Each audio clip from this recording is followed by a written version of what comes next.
श्री शिवाय नमस्तुभ्यम। जय श्री राधे, हरे कृष्णा। प्रिय श्रोताओं, आज के इस वीडियो में आप श्रवण करेंगे फागुन मास महात्म्य का 7वां अध्याय। लेकिन उसके पहले हम हर दिन की तरह सुनेंगे सीता नितनेम की कथा। इस कहानी को सीता माता कहती थी और प्रभु श्री राम इसे सुना करते थे। एक दिन श्री राम भगवान को किसी काम के लिए बाहर जाना पड़ गया तो सीता माता कहने लगी कि भगवान, मेरा तो 12 वर्षों का नितनेम है। अब आप बाहर जाएंगे तो मैं अपनी कहानी किसे सुनाऊंगी। तब श्री राम ने कहा कि तुम कुएं की पाल पर जाकर बैठ जाना और वहाँ जो औरतें पानी भरने आएंगी उन्हें ही तुम अपनी कहानी सुना देना। सीता माता कुएं की पाल पर जाकर बैठ जाती हैं। तभी एक स्त्री आई। उसने रेशम की जरी की साड़ी पहन रखी थी और सोने का घड़ा ले रखा था। सीता माता ने उसे देखा और कहा कि बहन, मेरा 12 वर्ष का नितनेम सुन लो। पर वो स्त्री बोली कि मैं तुम्हारा नितनेम सुनूंगी तो मुझे घर जाने में देर हो जाएगी और मेरी सास मुझसे लड़ने लगेगी। उसने कहानी नहीं सुनी और चली गई। उसकी रेशम जरी की साड़ी फट गई। सोने का घड़ा मिट्टी के घड़े में बदल गया। सास ने देखा तो पूछा कि ये किसका दोष अपने सिर लेकर आ गई हो। तब बहू ने कहा कि कुएं पर एक औरत बैठी थी। उसने कहानी सुनने के लिए कहा, लेकिन मैंने सुनी नहीं। शायद ये उसी का फल मिला है मुझे। बहू की बात सुनकर अगले दिन वही साड़ी और घड़ा लेकर सास कुएं की पाल पर गई। सास को वही माता सीता बैठी मिली तो माता सीता ने कहा कि बहन, मेरी कहानी सुन लो। सास बोली कि एक बार छोड़ो, मैं तो 4 बार कहानी सुन लूंगी। तब सीता माता कहने लगी, राम आए लक्ष्मण आए, देश के पुजारी आए, नितनेम का नेम लाए, आओ राम बैठो राम, तपी रसोई जियो राम, माखन मिश्री खाओ राम, दूध बतासा पियो राम, सूत के पल का मोठो राम, साल दुसाला पोठो राम, साल दुसाला ओढ़ो राम, जब बोलू जब राम ही राम, राम संवारे सबके काम, खाली घर भंडार भरेंगे, सबका बेड़ा पार करेंगे, श्री राम जय जय राम। कहानी सुनने के बाद सास बोली कि बहन, कहानी तो बहुत अच्छी लगी। कहानी सुनकर सास घर चली गई और उसकी साड़ी फिर से रेशम की जरी की बन गई और मिट्टी का घड़ा भी फिर से सोने के घड़े में बदल गया। बहू कहने लगी, सासू माँ, आपने ये सब कैसे किया। तब सास ने कहा कि बहू, तू दोष लगा के आई थी और मैं अब दोष उतार कर आ रही हूँ। बहू ने फिर पूछा कि वो कुएं वाली स्त्री कौन है। तब सास बोली कि वो सीता माता थी। वो पुराने से नया कर देती हैं, खाली घर में भंडार भर देती हैं, ये लक्ष्मी जी का वास घर में करवा देती हैं, व्यक्ति की जो भी इच्छा हो उसे वो पूर्ण कर देती हैं। बहू बोली कि ऐसी कहानी मुझे भी सुना दो। सास बोली, ठीक है, तुम भी सुनो। और सास ने कहानी शुरू की। राम आए लक्ष्मण आए, देश के पुजारी आए, नितनेम का नेम लाए, आओ राम बैठो राम, तपी रसोई जियो राम, माखन मिश्री खाओ राम, दूध बतासा पियो राम, सूत के पल का मोठो राम, साल दुसाला पोठो राम, साल दुसाला ओढ़ो राम, जब बोलू जब राम ही राम, राम संवारे सबके काम, खाली घर भंडार भरेंगे, सबका बेड़ा पार करेंगे, श्री राम जय जय राम। कहानी सुनकर बहू बोली कि कहानी तो बहुत अच्छी है। तब सास ने कहा कि ठीक है, इस कहानी को अब रोज कहा करेंगे। अब सास बहू रोज सवेरे उठती, नहाती धोती और पूजा करने के बाद नितनेम की सीता की कहानी कहती। एक दिन उनके यहाँ एक पड़ोसी की औरत आई और बोली कि बहन, जरा आँच दे देना। तो वो बोली कि आँच तो अभी हमने जलाई ही नहीं। पड़ोसन ने कहा कि तुम सुबह 4 बजे से उठकर क्या कर रही हो फिर। उन्होंने कहा कि सुबह उठकर हम पूजा पाठ करते हैं और फिर सीता माता की नितनेम की कहानी कहते हैं। पड़ोसन ने उनकी बात सुनकर कहा कि सीता माता की कहानी कहने से तुम्हें क्या मिला। वे बोली कि इनकी कहानी कहने से घर में भंडार भर जाते हैं, सारे कार्य सिद्ध होते हैं और मन की इच्छाएं भी पूर्ण होती हैं। पड़ोसन कहने लगी कि बहन, तब तो ऐसी कहानी मुझे भी सुना दो। फिर वो बोली कि ठीक है, तुम भी ये कहानी सुन लो। फिर उन्होंने वो कहानी कही। राम आए लक्ष्मण आए, देश के पुजारी आए, नितनेम का नेम लाए, आओ राम बैठो राम, तपी रसोई जियो राम, माखन मिश्री खाओ राम, दूध बतासा पियो राम, सुत के पल का मोठो राम, साल दुसाला पोठो राम, साल दुसाला ओढ़ो राम। जब बोलूं जब राम ही आए, राम संवारे सबके काम। खाली घर भंडार भरेंगे, सबका बेड़ा पार करेंगे। श्री राम जय जय राम। सारी कहानी सुनने के बाद पड़ोसन कहने लगी, बहन कहानी तो मुझे बहुत अच्छी लगी। अब वो पड़ोसन भी नितनेम सीता माता की कहानी कहने लगी। कहानी कहने से सीता माता ने पड़ोसन के भी भंडार भर दिए। देखते ही देखते अब तो पूरे मोहल्ले में नितनेम की कथा चल पड़ी और हर किसी की मनोकामनाएं भी पूर्ण होने लगी। हे सीता माता, जैसे आपने उनके भंडार भरे वैसे ही आप हमारे भी भंडार भरना, कहानी सुनने वाले के भी और कहानी कहने वाले के भी। प्रेम से बोलिए माता सीता की जय। अब सुनिए आज का अध्याय।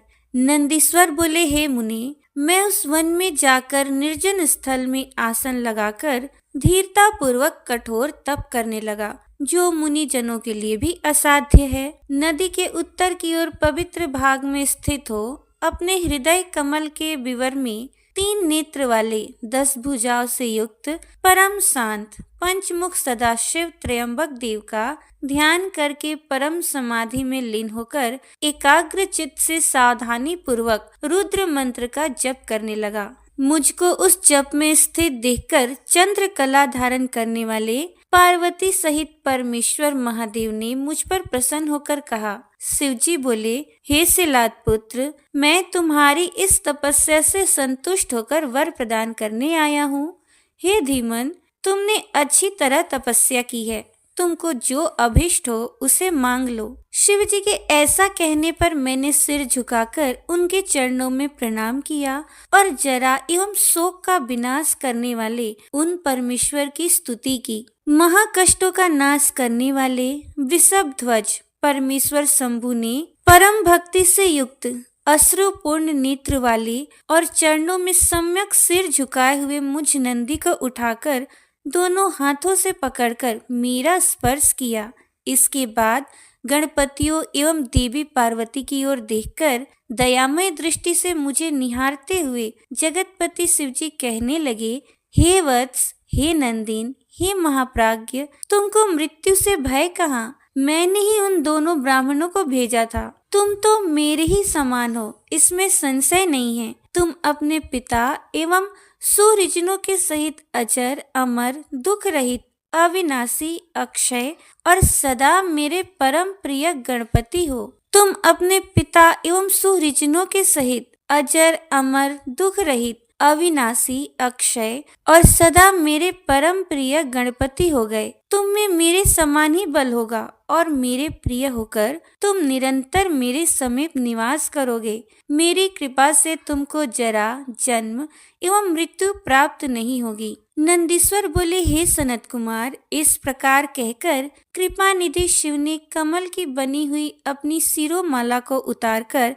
मेरे कंठ में शीघ्रता से पहना दिया। हे विप्र, उस पवित्र माला के गले में पड़ते ही मैं 3 नेत्र एवं 10 भुजाओं से युक्त होकर दूसरे शिव के समान हो गया। तदनंतर परमेश्वर ने मुझे अपने हाथ से पकड़कर कहा, हे वत्स, बताओ मैं तुमको कौन सा श्रेष्ठ वर प्रदान करूं? तत्पश्चात वृषभ ध्वज ने अपनी जटा में स्थित हार के समान निर्मल जल को लेकर तुम यहीं पर नदी हो जाओ, ऐसा कहा और उसे छिड़क दिया।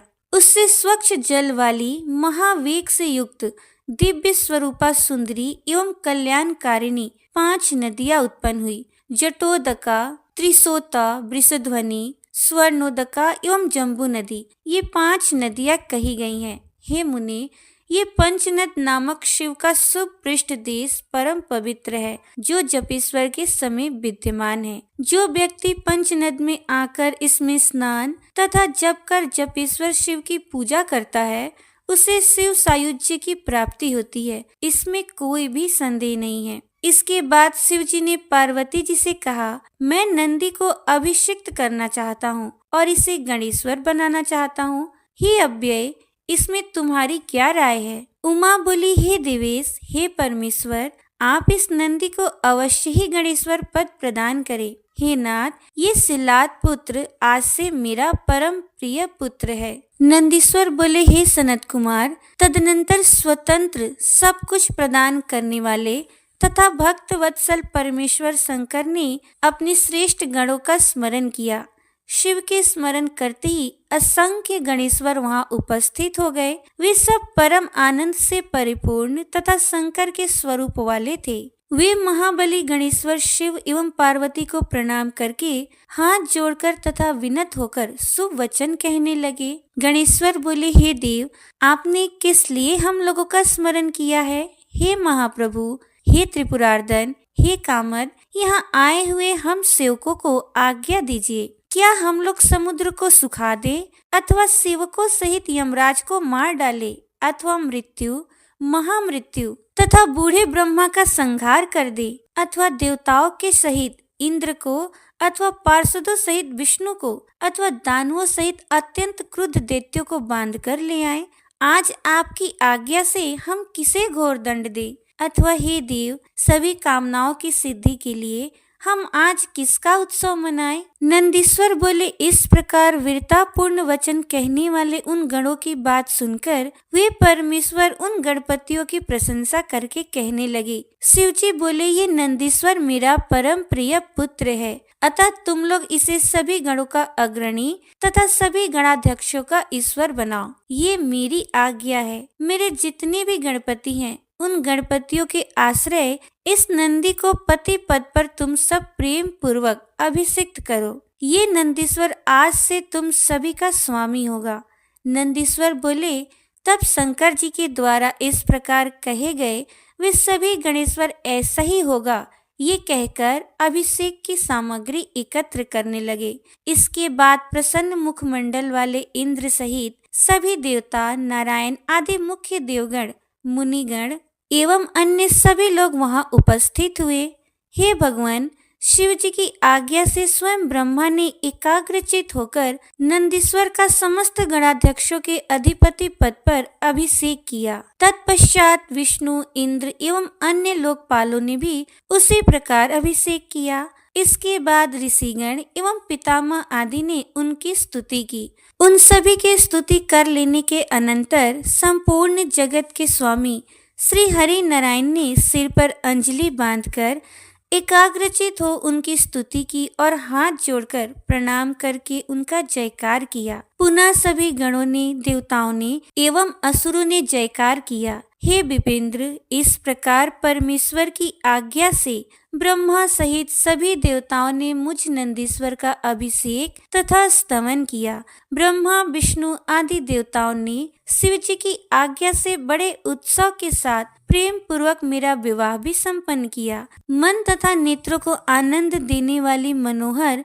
तथा दिव्य सुयशा नामक मरुत कन्या मेरी पत्नी हुई। उस सुयशा ने हाथ के अग्रभाग में चामर धारण की हुई स्त्रियों से युक्त तथा चामरों से सुशोभित चंद्र प्रभा सदृश छत्र प्राप्त किया। मैं उसके साथ श्रेष्ठतम सिंहासन पर बैठा और स्वयं महालक्ष्मी ने मुकुट आदि सुंदर आभूषणों से मुझे सुशोभित किया।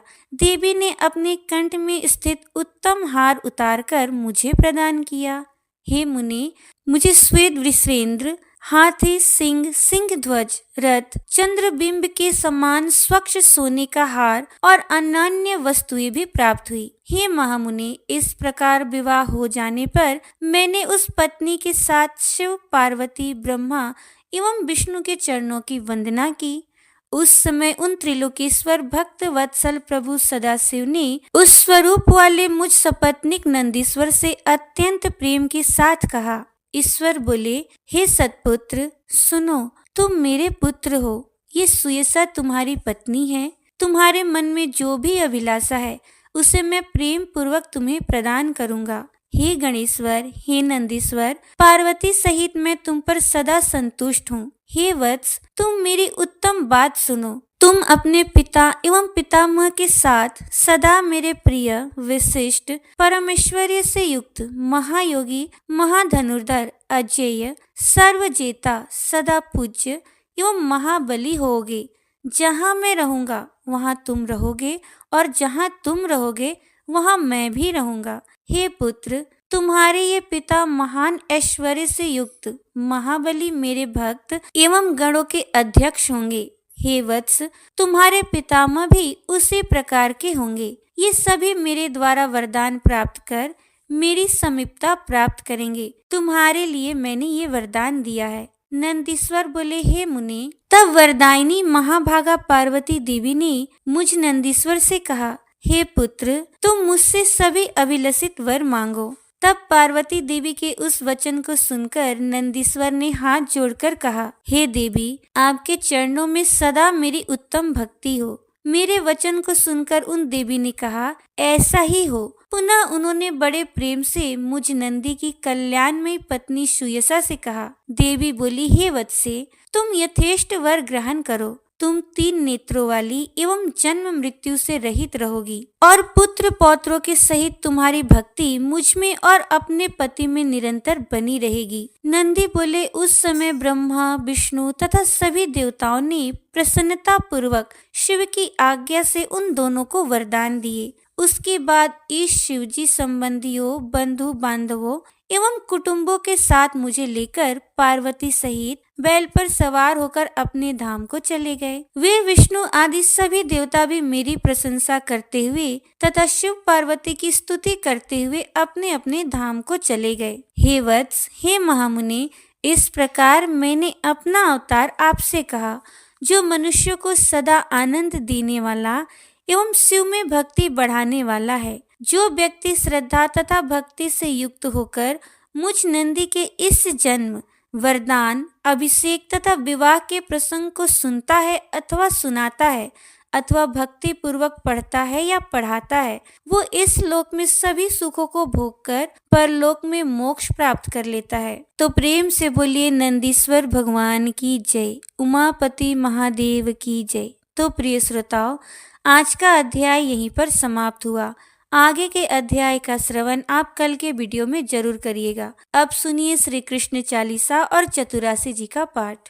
बंसी शोभित कर मधुर, नील जलद तन श्याम, अरुण अधर जनु बिंब फल, नयन कमल अभिराम। पूर्ण इंद्र अरविंद मुख, पीतांबर शुभ साज, जय मनमोहन मदन छवि, कृष्ण चंद्र महाराज। जय यदुनंदन जय जगवंदन, जय वसुदेव देव की नंदन, जय यशोदा सुत नंद दुलारे, जय प्रभु भक्तन के दृगतारे। जय नट नागर नाग नथैया, कृष्ण कन्हैया धेनु चरैया।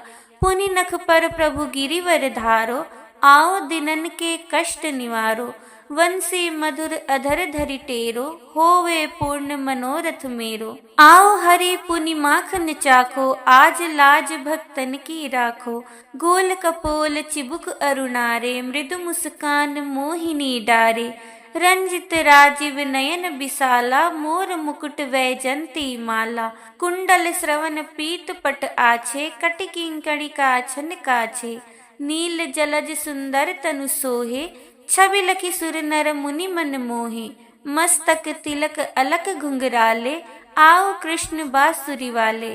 करि पै पान पूत नहीं तार्यो, अका बका कगा सुर मार्यो। मधुवन जलत अग्नि जब ज्वाला, भय शीतल लखी तही नंद लाला। सुरपति जब ब्रज चढ़यो रिसाई, मुसलधार वारी वरसाई। लगत लगत ब्रज चहन बहायो, गोवर्धन नख धारी बचायो। लखी यशोदा मन भ्रम अधिकाई, मुँह मह 14 भुवन दिखाई। दुष्ट कंस अति उधम मचायो, कोटि कमल जब फूल मंगायो। नाथि काल यही तब तुम लीनी, चरण चिन्ह दय निर्भय कीन्ही। करि गोपिन संग रास बिलासा, सबकी पूर्ण करि अभिलाषा। केतिक महा असुर संघार्यो, कंस ही केस पकड़ि दे मार्यो। मात पिता की बंदी छुड़ाई, उग्र सेन कह राज दिलाई। मही से अमृत के 6 सुत लायो, मातु देव की शोक मिटायो। भौमासुर मुर दैत्य संघारी, लाए 10 सहस कुमारी। दय भीम ही तृण चिर सहारा, जरा सिंधु राक्षस कह मारा। असुर बकासुर आदिक मार्यो, भक्तन के तब कष्ट निवार्यो। दीन सुदामा के दुख टार्यो, तंदुल तीन मूठ मुख डार्यो। प्रेम के साग विदुर घर मांगे, दुर्योधन के मेवा त्यागे। लखी प्रेम की महिमा भारी, ऐसे श्याम दीन हितकारी। भारत के पारथ रथ हाके, लिए चक्र कर नहीं बल ताके। निज गीता के ज्ञान सुनाए, भक्तन हृदय सुधा बरसाए। मीरा थी ऐसी मतवाली, विष पी गई बजा कर ताली। राणा भेजा सांप पिटारी, साली ग्राम बने बनवारी। निज माया तुम विधि दिखायो, उरते संशय सकल मिटायो। तब सत निंदा करि तत्काला, जीवन मुक्त भयो शिशुपाला। जब ही द्रौपदी टेर लगाई, दीनानाथ लाज अब जाई। तुरत ही वसन बने नंदलाला, बढ़े चीर भय अरि मुँह काला। असनाथ के नाथ कन्हैया, डूबत भवर बचावत नैया। सुंदर दास आस उरधारी, दया दृष्टि की जय बनवारी। नाथ सकल मम कुमति निवारो, क्षमहु बेगी अपराध हमारो। खोलो पट अब दर्शन दीजे, बोलो कृष्ण कन्हैया की जय। यह चालीसा कृष्ण का, पाठ करे उरधारी। अष्ट सिद्धि नवनिधि फल, लहे पदार्थ चारी। प्रेम से बोलिए श्री कृष्ण चंद्र महाराज की जय। अब सुनिए चतुरासी जी का पाठ। आज प्रभात लता मंदिर में, सुख बरसत अति हरखी युगलवर। गौर श्याम अभिराम रंग भरे, लटकी लटकी पग धरत अवनी पर। कुछ कुमकुम रंजित मालावली, सुरत नाथ श्री श्याम धाम धर। प्रिया प्रेम के अंक अलंकृत, चित्रित चतुर शिरोमणि निज कर। दंपति अति अनुराग मुदित कल, गान करत मन हरत परस्पर। जय श्री हित हरिवंश प्रशंस परायन, गायन अली सुर देत मधुरतर। कौन चतुर जुवती प्रिया, जाहि मिलत लाल चोर हुए रैन। दुर्वत क्यों अधुरे सुनि प्यारे, रंग में गहिल चैन में नैन। उरनख चंद्र बिराने, पट अटपट से बैन। जय श्री हित हरिवंश रसिक, राधापति प्रमथित मैन। आजु निकुंज मंजू में खेलत, नवल किशोर नवीन किशोरी। अति अनुपम अनुराग परस्पर, सुनि अभूत भूतल पर जोरी। विद्रुम फटकी विविध निर्मित धर, नव कर्पूर पराग नथोरी। कोमल किसलय शयन सुपेसल, तापर श्याम निवेशित गोरी। मिथुन हास परिहास परायन, पिक कपोल कमल पर झोरी। गौर श्याम भुज कलह मनोहर, नीवी बंधन मोचत डोरी। हरिउर मुकुर बिलो की अपन पौ, विभ्रम बिकल मान जुत भोरी।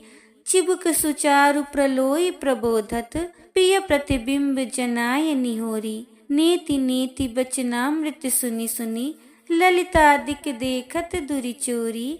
जय श्री हित हरिवंश करत कर धूनन, प्रणय कोप माला वलितोरी। अति ही अरुण तेरे नैन नलिनरी, आलस जूत इतरात रंग मगे। भय निशी जागर मखीन मलिनरी, शिथिल पलक में उठत गोलक गति। बिंधियो मोहन मृग सकत चलिनरी। जय श्री हित हरिवंश हंस कल गामिनी, संभ्रम देत भ्रमरन अलिनरी।